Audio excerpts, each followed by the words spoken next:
Plus n square into cos square beta का मान क्या होगा, इसका आंसर आपको बताना है। तो बहुत ही सिंपल सा फंडा है इस टाइप के क्वेश्चंस को हल करने का, और वो फंडा हम आपको बताते हैं कि किस तरीके से इस क्वेश्चंस को हम लोग हल कर सकते हैं। तो यहां पे क्या दिया हुआ आपको, कॉस अल्फा बट्टे कॉस बीटा बराबर कितना है मेरे मित्र, m दिया गया है, और कॉस अल्फा बट्टे साइन बीटा की जो वैल्यू आपको दी गई है वो n के बराबर दी गई है। अब इस पे आप फोकस करना है आपको कि वैल्यू किसकी पूछी गई। आपसे value m square plus n square into cos square beta की पूछी गई है। तो यहां से हम क्या कर सकते हैं समझिएगा। अगर हम यहां से कॉस अल्फा की वैल्यू निकालें तो कॉस अल्फा की वैल्यू क्या हो जाएगी मेरे मित्र, एम कॉस बीटा हो जाएगी। आप कहेंगे सर बिल्कुल हो जाएगा। और अगर यहां से हम कॉस अल्फा की वैल्यू निकालें तो इसका वैल्यू कितना हो जाएगा, n sine beta, n sine beta हो जाएगा।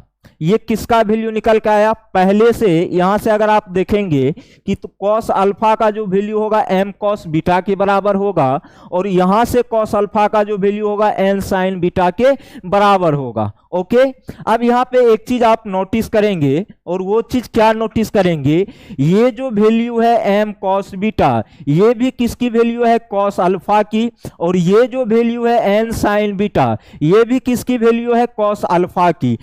तो ये दोनों आपस में क्या होंगे मेरे मित्र, बराबर होंगे। होंगे ना, आप कहेंगे सर बिल्कुल होगा।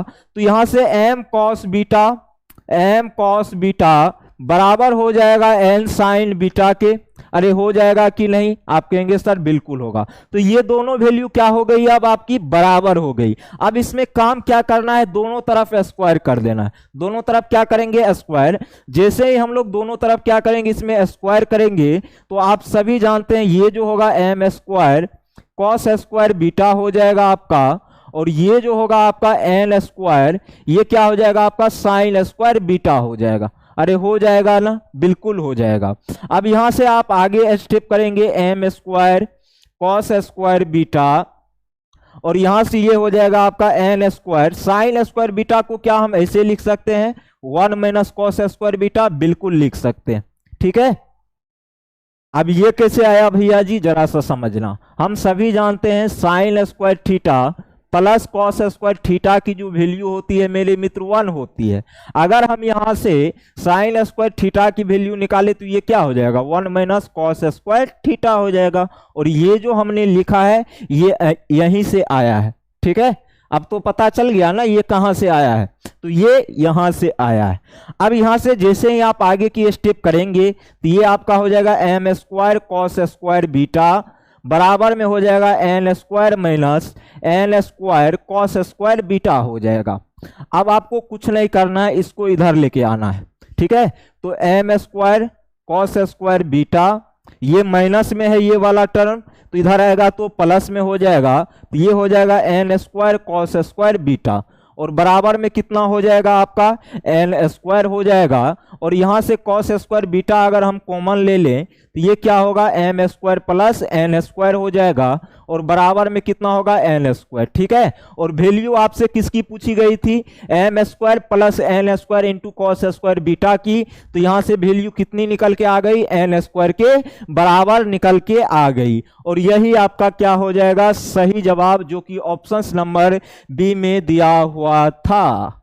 ठीक है, तो यहां पे हमें नहीं लगता किसी को भी ये प्रॉब्लम होनी चाहिए। ठीक है, एक बार फिर से समझिए, फिर से समझा रहे हैं, समझिएगा।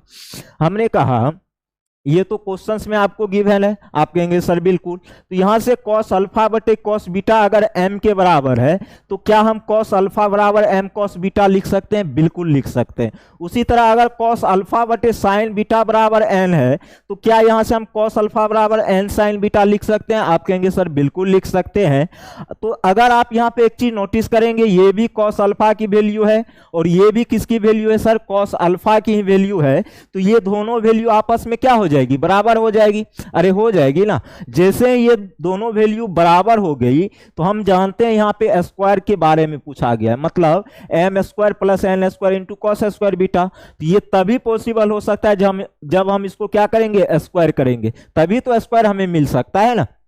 अरे पावर यहाँ पे 1 है, पावर 2 में जाना है तो जाहिर सी बात है स्क्वायर करना पड़ेगा। अगर स्क्वायर नहीं करेंगे तो ये वैल्यू आ ही नहीं सकती है। तो इसीलिए हमने क्या किया, दोनों तरफ स्क्वायर कर दिया और हल करने के बाद आपका आंसर किसके बराबर आ गया, एन स्क्वायर के बराबर आ गया। जो क्वेश्चंस में आपसे पूछा गया था कि cos square beta into m square plus n square की वैल्यू किसके बराबर होगी। ठीक है, और उम्मीद करते हैं चीजें यहां तक आप सभी का क्लियर हो गई होगी। तो अब हम लोग आगे क्वेश्चंस को देखेंगे। बहुत ही प्यारा सा क्वेश्चंस है।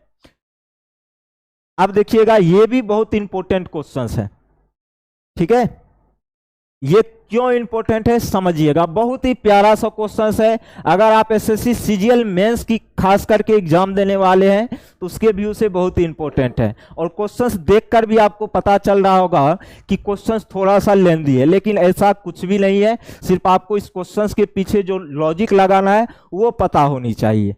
अब सर इस क्वेश्चंस को देखने के बाद हम क्या कर सकते हैं और क्या नहीं कर सकते, उस